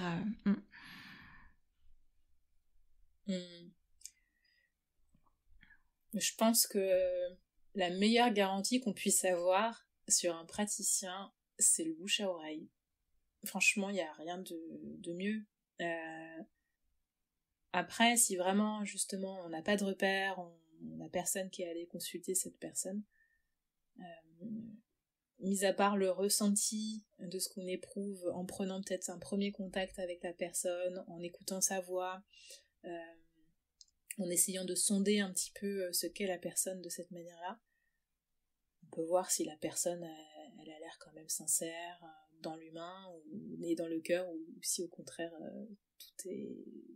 tout est argent, tout est gain et le patient n'est rien, quoi. Donc je pense que c'est une écoute et voilà, c'est savoir aussi prendre le temps, encore une fois, prendre le temps et voilà, prendre le temps. Ouais, merci. Et et au-delà aussi de ce danger-là, j'imagine qu'il peut y avoir aussi le danger de vraiment, voilà, quand on vient consulter quelqu'un, c'est de remettre totalement son pouvoir finalement à l'autre. Il me semble que tu en parlais un petit peu, peut-être pas dans ces termes-là, mais il y a quelques jours sur Instagram où tu parlais aussi du fait de peut-être arriver sans attente. Alors je sais pas si tu relis ces deux points-là ou pas, mais est-ce que voilà, tu voudrais nous parler de ça, du fait de est-ce que vraiment tu vois tout? Est-ce qu'on peut voilà, prendre au pied de la lettre ce que tu perçois et ce que tu délivres? Voilà, tu vois, ce type de questionnement. Ouais. Alors, c'est une question hyper pertinente parce que quand on va consulter un médium, effectivement, il faut se dire qu'on arrive à niveau égal. Hein. Attention à ça. Au sens où on n'a pas un maître devant soi, on n'a pas une personne qui sait tout, qui voit tout, loin de là. Et en tout cas, dans mon expérience à moi, je me rends compte que je ne sais absolument rien et que je n'ai pas plus d'informations qu'une autre personne en fait. Et peut-être qu'une personne qui va aller voir un autre médium que moi aura une autre grille de lecture par rapport à ses propres perceptions à lui. Donc tout ça c'est un jeu de lecture et chaque médium a ses propres croyances, a ses propres affects et tout ça, ça le compose. C'est ça là aussi la grande commode, c'est qu'on n'a pas tous la même commode, pas tous les mêmes tiroirs. Donc voilà, attention à ça, effectivement, à se dire que la relation avec un médium, elle doit se faire de cœur à cœur, quoi, et sur un pied d'égalité à la base. On part du même pied. Ouais, c'est important que tu le mentionnes. Et ok. Mais est-ce que on peut venir, voilà, pour quel type de problématique ou de questionnement on vient vers toi? Est-ce que justement on peut venir avec des questions aussi très précises et avoir une réponse précise, ou pas par rapport à quelque chose qui se passe par exemple dans l'avenir, parce que c'est quand même souvent ça qui nous intéresse, ou est-ce qu'il me semble aussi avoir lu quelque part, peut-être sur ton site internet, que tu te focalises pas mal sur le présent quand même, ou voilà, je sais pas comment ça se passe exactement de ce côté-là. Oui, alors c'est vrai que comme tu parles, en fait, on est en train d'évoquer les attentes d'une personne qui vient consulter. Pour commencer, je dirais que comme j'ai pu l'identifier sur Instagram, comme tu le soulevais, c'est généralement les personnes qui arrivent avec le moins d'attentes qui sont le mieux servies et qui repartent avec le plus de clés, en tout cas des clés les plus belles en fait, à mon sens. Maintenant, aujourd'hui, il va y avoir différents types de séances selon les profils qui vont venir consulter. Je vais avoir des personnes qui vont être vraiment dans le factuel et qui vont vouloir aller regarder le domaine pro, le domaine sentimental, le domaine relationnel, affectif et autres. Enfin, voilà. Et là, ils vont demander de la précision. Ils veulent le détail, le truc, comment ça va se passer, dans quel domaine tu me vois. Et là, il faut que je sois au taquet, quoi. Mais bien souvent, je démarre la séance en disant je n'aurai pas toutes les infos et je ne suis pas en mesure de les avoir parce que c'est pas moi qui décide, en fait. Et encore une fois, les clés que je vais vous donner, ça va être des clés pour votre évolution. Et là intervient aussi la question du libre arbitre. Si je vous donne tout sur un plateau, qu'est-ce que vous allez en faire? Est-ce que ça va vraiment vous servir? C'est plus comme ça que je vois les choses. Donc autant j'ai un profil qui va demander beaucoup de détails, à qui j'essaye d'expliquer la démarche, et autant je vais avoir des personnes qui arrivent, non, c'est juste pour savoir où j'en suis sur mon chemin. Et là, je m'éclate. Là, franchement, c'est là que le terrain de jeu, il est complètement différent, quoi. Voilà. Et là, c'est vraiment pareil, ça va être des clés qui vont pouvoir toucher à plein de plans, mais qui sont beaucoup plus généreuses, je trouve, dans l'approche. Oui, et ces clés sont régulièrement sous forme de conseils, hein, c'est ça? C'est ça. C'est ça. C'est des conseils de toute nature, selon ce qui va primer dans ce qu'on va me transmettre, dans les points qu'on va avoir à cibler, sans qu'il y ait les attentes derrière. Ok. Et donc, voilà, tu utilises des tarots, des oracles. Déjà, ma première question, c'est pourquoi est-ce que tu as besoin de ça, si finalement les informations te parviennent de façon assez fluide. Et est-ce que tu pourrais nous expliquer rapidement la différence entre tarot et oracle? Oui. Alors, je trouve que les oracles et le tarot, ça reste des supports qui sont super intéressants pour venir valider et confirmer ce que je vais pouvoir percevoir par l'intuitif, la canalisation, la clairaudience, la clairvoyance. Donc, en général, pendant la séance, je commence toujours, quand je vais aller scruter une question, par canaliser, vraiment avec mon ressenti.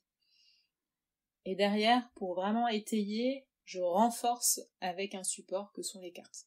Voilà, donc c'est plus... on en remet une couche, quoi, avec les cartes. Voilà, c'est plus l'approche. Ok. Donc voilà, c'est plus un outil de validation. Et maintenant, je dirais que les oracles sont beaucoup plus faciles, je trouve, dans l'usage, au sens où c'est très simple. Généralement, c'est une carte, un message, hop, et puis derrière, on peut aussi un petit peu extrapoler, interpréter, enfin donner d'autres significations. Tandis qu'un tarot, ça va être beaucoup plus précis. Moi, je sais que j'utilise pas mal le tarot de Marseille, mais encore une fois, j'ai toujours à côté de moi le recueil, enfin la Bible du tarot, parce que en fait, la lecture, elle peut être multiple, quoi. On peut s'y perdre facilement. Donc c'est pour ça que je recommanderais à toute personne qui a envie d'utiliser des oracles ou des cartes, de commencer préférentiellement par des petits oracles simples, bien illustrés, plutôt que par le gros tarot, comme moi j'ai pu faire. Ok. Voilà. Et certains disent qu'il faut absolument nettoyer l'oracle, le tarot, pour pouvoir l'utiliser de façon neutre, on va dire. Est-ce que tu es d'accord avec ça? Est-ce que c'est quelque chose que tu conseilles? Je le fais pas du tout. Très honnêtement, c'est pas du tout l'usage que j'en fais. Après, je sais que j'ai mon bureau, j'ai mes oracles, tout est rangé, tout est dans mon énergie, et j'ai l'impression que les choses se font de manière très naturelle. Comme dans ma pratique, où au début, on me disait oui, à la fin de ta séance, il faut que tu coupes le fil avec le patient. Je le fais plus, j'ouvre la fenêtre à la rigueur, mais non, ça je ne le fais pas. Par contre, je ne dis pas que je ne le recommande pas. C'est vrai que ça peut peut-être être intéressant au début pour se donner aussi, pas une routine, mais pour concrètement comprendre ce qu'on est en train de faire. Qu'est-ce que je suis en train de manipuler, des énergies. Donc le processus de nettoyer l'oracle, il n'est pas inintéressant en soi. Ok. Et alors là, c'est encore autre chose. Voilà, c'est pas en lien avec une guidance individuelle. Voilà, ce dont on vient de parler là tout de suite, mais finalement, tu as développé aussi ces guidances avec cartes, avec la médiumnité, pour partager des messages à un nombre plus vaste de personnes, donc sur ta chaîne YouTube. Comment ça t'est venu? Voilà, qu'est-ce que tu proposes exactement? À quoi ça sert? On parle de la chaîne YouTube, Raphaël, Oui, c'est oui, ça? pardon, oui. Ouais. Ok, ouais, non mais c'est clair. Eh bien, alors il y a quand même une petite histoire sur cette chaîne, et je pense que ça peut être intéressant d'en parler, si tu veux bien. Cette chaîne est née suite au confinement, il me semble. Bon, c'était période Covid, voire post-Covid, où je suivais pas mal d'alerteurs, on va dire, en tout cas comment dirais-je, de réseaux d'information alternatifs, donnant accès à des infos autres que les médias mainstream. Et donc je suivais Olivier Victor à l'époque, qui était un de ces alerteurs et qui postait de temps en temps des chaînes de personnes faisant soit de la voyance, du tirage de cartes et autres. Et moi, c'est vrai que j'avais ma chaîne Instagram depuis un certain temps, donc j'étais vraiment bercée et je m'étais déjà bien impliquée, plutôt investie, on va dire, dans ce qu'est la médiumnité, à mon humble niveau. Et j'ai été vraiment poussée un matin, je me lève, je comprends qu'il faut que je crée une chaîne YouTube et que je la partage à Olivier Victor. C'était pas Tartampion, c'était vraiment lui. J'entends ça. Bon. Alors, c'est ce que je m'attelle à faire, donc ce qui implique de racheter un ordi parce que j'avais un vieux MacBook de 10 ans qui ne fonctionnait plus, j'avais plus de webcam, j'avais plus de micro, j'avais plus rien. Donc je me dis, bon bah allez, hein, c'est parti. Donc je m'équipe et je tourne ma première vidéo que je monte avec très peu de moyens, hein, et je fais un truc à peu près qui tient la route. J'envoie ce support-là à Olivier Victor, hein, en ayant créé la chaîne. Je diffuse une seule vidéo sur cette chaîne, il n'y a aucun abonné, et je mets comme message à Olivier, écoute, voilà ce que je fais, si ça te parle, je te laisse la regarder et en faire ce que tu veux. J'envoie ça en me disant, mais il va jamais me répondre, en fait, il en a déjà plein, voilà. 2 heures après, il m'écrit, super, je partage ta vidéo. Et donc là, je passe de 0 abonné à 200, à 500, à 1000, 2000, 3000, et aujourd'hui on est presque 7500 je crois. Voilà. Et là c'est le gros boom quoi, c'est ah ouais en fait on y est quoi. Donc moi j'avais ma petite chaîne Instagram, on était 300 et puis là en fait c'était parti et là on me demande des consultations en privé, voilà. Donc ça a été des invitations. L'explosion. Ok. Clairement.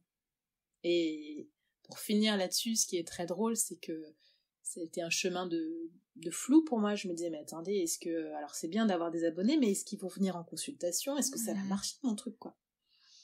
Et je me baladais un jour en forêt, il n'y avait personne, et puis là, dans mon fort intérieur, je demande. Je leur dis, écoutez, est-ce que ça va marcher? Vous êtes sûr de vous? Est-ce que je vais avoir des gens qui vont venir vers moi? Des gens qui vont venir en consultation? Et là, 2 minutes plus tard, je croise le chemin de deux petites dames qui étaient en train de discuter, et j'entends l'une de ces dames dire à l'autre, ah oui, non mais parce qu'il y avait un flux de personnes. Et dans ma tête, c'était la réponse, c'est-à-dire flux de personnes, c'est ce qui vient à toi. Voilà. Et c'est vraiment un flux de personnes qui est arrivé derrière. Ouais, magnifique. C'est incroyable. C'est vraiment plein de petites synchronicités qui se sont enchaînées, les planètes se sont alignées, et aujourd'hui, ça fait 1 an que, officiellement, 1 an et demi que j'œuvre de cette manière-là, et c'est fluide. Et parfois, je me questionne encore, hein, qu'est-ce que je vais faire le mois suivant? Mais ça vient. Donc je laisse venir. Ouais, magnifique. Et donc sur cette chaîne YouTube, oui, tu partages des guidances au mois, il me semble. Et ce qui est intéressant aussi pour les sceptiques, disons, c'est que j'ai vu que tu faisais régulièrement tu mettais des petits extraits. Donc quelques mois plus tard pour dire ah bah ça j'en ai parlé 3 mois avant et ça s'est réalisé. Donc c'est très intéressant comme démarche aussi. Oui, c'est ça. Le but, c'est aussi d'essayer de valoriser un peu le temps que je passe et que j'offre, parce que vraiment, la plateforme YouTube, l'idée, c'est d'offrir du contenu pour que les personnes puissent avoir accès, sans avoir à débourser le moindre centime, à de la canalisation, sans avoir un forfait, un abonnement, un machin. Enfin, voilà, c'est 1 fois par mois. Ok, c'est pour vous, je donne. Et c'est un cadeau que je fais, en quelque sorte. Et que je me fais aussi parce que c'est une partie de plaisir pour moi que de faire ça. Au sens où moi aussi, ça m'informe. Et puis avoir ce sentiment de partager, en fait, tout simplement. Et avec ce côté, effectivement, où je mets en avant, je valorise le travail que j'ai pu faire, en prenant des extraits pour bien montrer que effectivement souvent il y a des choses quand même qui se traduisent dans le collectif sur ce qu'on avait pu voir auparavant. Parce que oui, c'est ça. Donc tu fais des guidances, un petit peu les énergies du mois à venir, il me semble. Et donc c'est dans quel but exactement de faire ça? Donc il y a cette envie de partage, mais est-ce qu'il y a un côté l'envie de prévenir les gens de ce qui pourrait arriver, ou c'est dans quel objectif? Alors l'idée c'est d'essayer de mettre à l'aise. Alors ça peut paraître bizarre parce que des fois on partage des informations qui sont pas toujours faciles à voir, à entendre, mais c'est pas tellement prévenir, c'est plutôt mettre à l'aise, parce que dans tout ce que je veux partager, j'essaie de le faire dans une grande douceur, et voilà, c'est vraiment l'idée, c'est un petit peu d'envelopper les gens dans un cocon d'amour, et de leur dire ça va aller quoi. Parce qu'on est tous sur le même bateau. Donc, et souvent, autant sur ces vidéos-là, il va y avoir un peu de voyance, il y a des événements très factuels qui se réalisent après, Et il y a aussi des parties canalisation où on part sur des plans très très hauts parfois, et qui nous enveloppent, quoi. C'est un bonbon d'amour. Voilà. J'adore. Ok. Bah du coup, j'en regarderai un peu plus souvent. Ok. Et ça me fait penser... Pas de problème. Ça me fait penser, en parlant de bonbons d'amour, alors je sais pas si je l'ai compris comme ça, mais j'ai vu sur ton site internet que tu proposais aussi des soins vibratoires. Alors je sais pas exactement ce que c'est, si c'est des soins énergétiques, mais du coup ça m'a fait penser à ça, le côté bonbon, bulle d'amour, mais peut-être que je me trompe, alors si tu veux nous dire ce que c'est exactement. Tout à fait, c'est vrai que ça fait quelques mois maintenant que j'ai ouvert mes services, on va dire, à ce genre de prestations, mes accompagnements plutôt. Et plus j'avance, et notamment les 2 derniers mois, j'ai fait beaucoup beaucoup plus de soins que jamais. Ça vient à moi littéralement. Tout ça a commencé par une consultation où j'ai une personne qui m'a dit mais vous ne faites pas des soins? Et moi ben non, pas du tout. Et alors on peut considérer que les guidances sont des soins d'une certaine manière puisqu'elles offrent une vision éclairée à la personne sur ce qu'elle est. Souvent, elle ressort hyper apaisée, hyper détendue, sûre d'elle, confiante pour la suite. Mais là, la prestation de soins vibratoires, elle est tout autre. C'est-à-dire que il y a une personne à laquelle je vais consacrer toute ma journée de soins. Ok. Donc, il y a une journée qui est dédiée aux soins pour la personne qui souhaite bénéficier du soin vibratoire. Et l'idée, c'est d'aller travailler sur une problématique que la personne va pouvoir exprimer, donc émotionnelle, karmique, que sais-je. Donc voilà, je sais pas s'il faut que je décrive en fait ce qui se passe pendant le soin, mais enfin je sais pas, tu me dis. Ben, je sais pas, du coup ça attise ma curiosité, j'avoue. Donc ouais, si c'est pas très, puis si c'est pas trop compliqué, si tu veux en parler un petit peu plus. Non. Ok. Donc dans cette journée de soins, concrètement ce qui va se passer, c'est qu'il va y avoir une partie où je vais me relier à la personne en médiumnité, où je vais faire un petit peu la même chose qu'en guidance, où je vais répertorier en fait un certain nombre d'informations en mettant l'intention et en demandant qu'on me livre les zones qui vont être à traiter durant la pratique du soin. Une fois que j'ai recueilli toutes ces infos-là, en fait, j'ai un petit peu le protocole, les lignes directives qui viennent des guides, on va dire, qui me disent bon bah c'est là qu'on va aller agir, le chakra du cœur, tu vas couper des liens, tu vas travailler au niveau cellulaire, sur des mémoires qui sont très ancrées par rapport au transgénérationnel de cette personne, tu vas te travailler sur l'ADN de la personne. Voilà, j'ai tout ce genre d'informations qui vont arriver.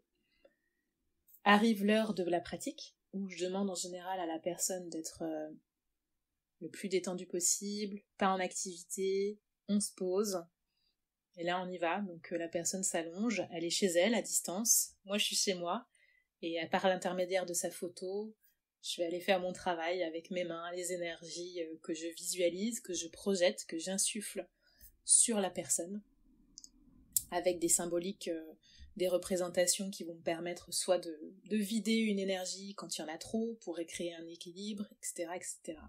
C'est beaucoup, beaucoup de visualisation dans la pratique. Après cette heure-là, je vais avoir toute une partie que je vais faire en montage audio, où je réalise en fait une trame audio avec ma voix, une musique, et c'est un voyage sonore et sensitif que je crée et que je vais ensuite donner à la personne pour qu'elle vienne écouter cet audio-là tranquillement après le soin et qu'elle se remette en fait dans l'énergie du soin à travers ma voix. Ok. Et cet audio est disponible à l'infini. Donc elle y aura accès et dès qu'elle aura envie de remettre en résonance le soin, elle n'aura qu'à écouter l'audio. Donc voilà ce qui se passe dans la pratique. Et plus j'avance, plus j'ai des retours de soins qui sont que je n'explique pas en fait. Mais je sais que c'est pas moi qui suis à l'œuvre en fait. Voilà. C'est une personne qui avait des acouphènes et 2 heures après le soin, c'est le calme plat, il n'y a plus d'acouphènes. Des formes d'agitation qui se calment, des situations qui se débloquent, une personne qui trouvait plus de travail, c'était tout bloqué de partout pendant des années, il n'y avait rien qui bougeait. Hop, une opportunité qui arrive. Enfin, j'en ai plein. Mais voilà, je pourrais pas tout évoquer. Ouais, magnifique. Mais c'est fou. Ok, ouais, trop beau. Et petite question qui me vient comme ça, est-ce que tu dirais que la personne qui fait appel à toi, une part d'elle est acteur là-dedans? Ou est-ce que c'est vraiment finalement être purement récepteur?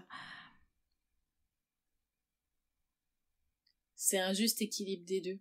En fait, c'est comme si on remettait les choses à plat, et en fait, ce que tu es en train de mettre en lumière d'une certaine façon, c'est l'équilibre entre mon masculin sacré et mon féminin sacré. Mon masculin va me pousser à l'action, et mon féminin va me pousser à la réceptivité.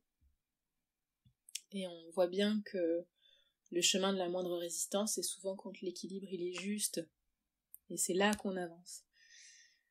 Donc c'est un mélange des deux, et bien souvent ça se passe sur des plans complètement inconscients. Je pense que l'approche est que je demande à la personne d'être pleinement disponible pendant 1 heure, donc souvent elle fait l'effort d'eux, et d'une certaine manière elle se met dans les bonnes conditions pour pouvoir bénéficier au mieux du soin. Il m'arrive aussi d'avoir des personnes qui me disent « mais t'es sûre que tu vas avoir accès à des infos sur moi ? Je suis sûre que je suis tellement voilée, il y a tellement de trucs que je cache, t'y arriveras pas, t'auras rien. » Je dis « si, vous inquiétez, ça ne m'est jamais arrivé de ne pas avoir d'infos sur une personne. C'est impossible, il y a forcément un truc que je vais aller capter, quoi. » Alors des fois c'est plus riche que d'autres fois, mais il y a toujours quelque chose à voir. Toujours. Merci Fanny. Là, je vois que le temps passe, et donc on va pas tarder à aborder les questions un petit peu rituelles de fin. Mais est-ce qu'il y a quelque chose que tu aimerais rajouter sur les guidances, les soins, ou ce que tu fais sur YouTube, sur ces thématiques-là?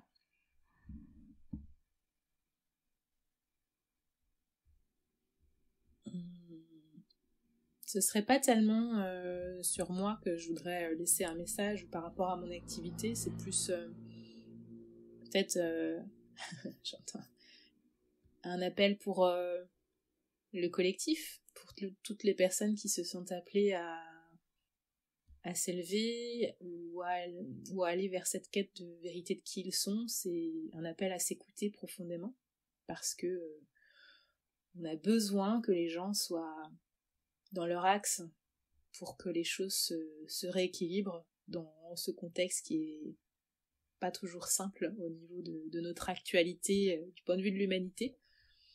Donc je pense que l'appel il est là, c'est essayer de vous remettre dans votre axe, et ne soyez pas voûtés sur vous-même, ouvrez-vous. Voilà, je dirais ça.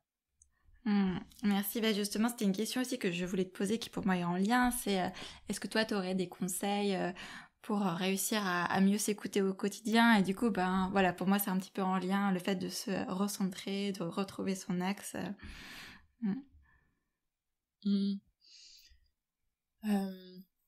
Oui, en conseil, je pense que ce qui est très important aujourd'hui, c'est d'arriver à se dire quand je rentre chez moi le soir, eh bien j'arrête de me prendre la tête avec ce qui s'est passé dans ma journée, tous ces affects qui sont venus à moi aujourd'hui. J'essaye de les laisser sur le pas de ma porte, pour arriver dans une toute autre énergie chez soi, dans son temple, dans son cocon. Et je dirais même un mot là-dessus sur vos foyers, nos foyers. Ce sont des lieux de recueillement, et il est important d'en prendre soin. Prendre soin de son foyer, c'est aussi prendre soin de soi. Et ça a une double lecture, ce que je dis, le foyer, c'est vraiment le temple aussi à l'intérieur de soi. Voilà. Ouais, merci de le souligner et merci pour ce rappel. Alors, les petites questions de fin. Comme tu le sais, le podcast s'appelle Le vent d'un nouveau monde. Toi, comment tu l'imagines, ce nouveau monde? Qu'est-ce qui te ferait rêver? Comment tu voudrais qu'il soit créé? À quoi il ressemblerait? Ce nouveau monde, pardon. Ce nouveau monde, je l'imagine sans rivalité. Je l'imagine plein de couleurs d'âme. Quand je dis couleur, c'est vraiment chaque rayon d'âme, chaque coloration d'âme, puisqu'on dit aujourd'hui que les âmes appartiennent à des grandes familles. Moi, j'assimile plutôt ça au fait que chaque âme a une couleur dans son rayonnement. Et j'imagine un grand arc-en-ciel qui se réunit et qui réunit tous ces rayons-là pour former une arche, pour former un arc qui nous élève, qui crée un chemin vers des hauteurs. Voilà, j'imagine les choses comme ça. Une forme de réunion des âmes et d'une œuvre collective qui permet d'ouvrir les consciences et de nous faire monter plus haut sur des thématiques diverses et variées, hein. Voilà, mais qui nous sont propres en tant qu'êtres humains, mais aussi en tant qu'êtres divins. C'est relier en fait toutes ces polarités-là, toutes les polarités qui composent le collectif. Trop beau.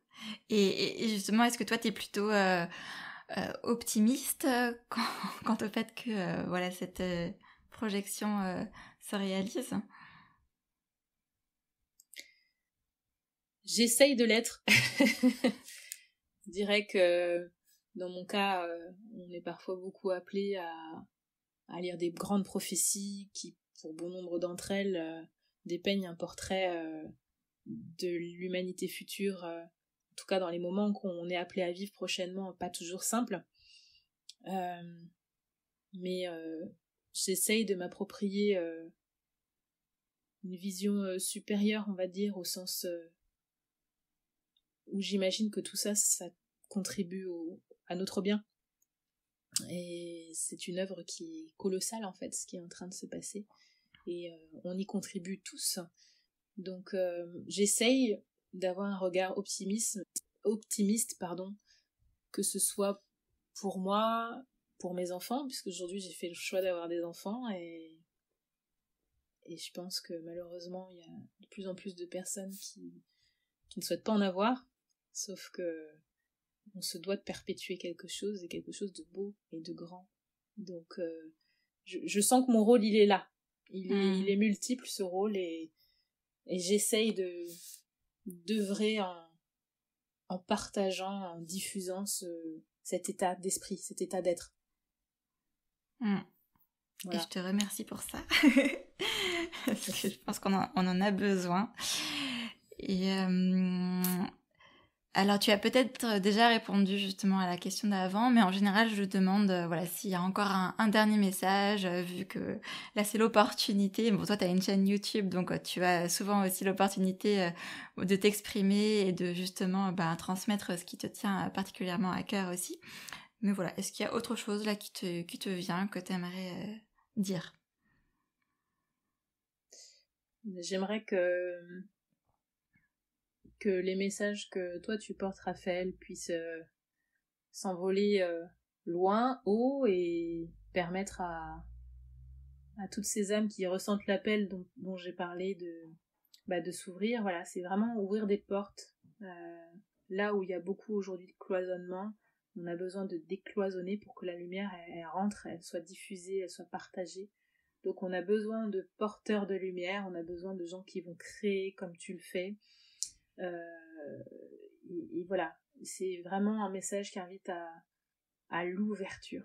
À l'ouverture. Ouvrez-vous, ne vous fermez pas, puisque plus on va avancer, plus on va vouloir un petit peu nous enfermer, en tout cas dans mon ressenti à moi. Et on le voit depuis quelques années. Et rester dans notre axe, c'est se permettre aussi cette ouverture-là. Voilà, merci beaucoup, ouais. Bah, c'est magnifique, et puis je trouve qu'en plus, tu l'incarnes vraiment, vu que tu viens à la base du côté scientifique, évidemment que tu ne renies pas, mais voilà, et tu l'enrichis finalement avec cette ouverture à quelque chose qu'on pourrait, voilà, de prime abord, penser contradictoire. Donc je trouve ça très beau, et je trouve que vraiment finalement tu l'incarnes, quoi. Et voilà, c'est ainsi que se termine notre entretien avec Fanny. C'était vraiment un moment tout doux que j'ai passé. J'espère que vous aussi. Comme je vous le disais en introduction, n'hésitez pas à soutenir la chaîne et à soutenir le podcast en likant, commentant, mettant des étoiles, peu importe par quel biais vous allez écouter ou regarder. Mais n'hésitez pas à soutenir, c'est d'une grande aide. Et si ces sujets qui touchent donc plutôt au côté ésotérique, magique, spiritualité vous parlent particulièrement, il y a une série sur le podcast qui s'appelle Pour les perchés, même si je n'interviewe que des personnes qui ont vraiment les deux pieds bien ancrés sur terre. Donc si c'est ces sujets qui vous intéressent, n'hésitez pas à aller voir en particulier cette série-là. Mais sinon, vous trouverez des interviews sur la thématique de la résilience, ou des interviews plus pour les entrepreneurs. Ou voilà, ce sont des récits de vie qui sont toujours enrichissants et inspirants. Vous trouverez également des interviews d'enfants et des épisodes solo où je partage mes apprentissages et donc comment je mets en pratique dans le quotidien toutes les théories qui sont magnifiques, mais qui sont souvent assez complexes à intégrer dans notre vie. Donc je parle bien sûr du développement personnel et de la spiritualité. Donc comment moi je fais pour les mettre en place dans le quotidien, ce qui marche pas, et ce que j'apprends. Voilà. Donc n'hésitez pas à aller voir, je serai heureuse de vous retrouver sur d'autres contenus, et puis à bientôt.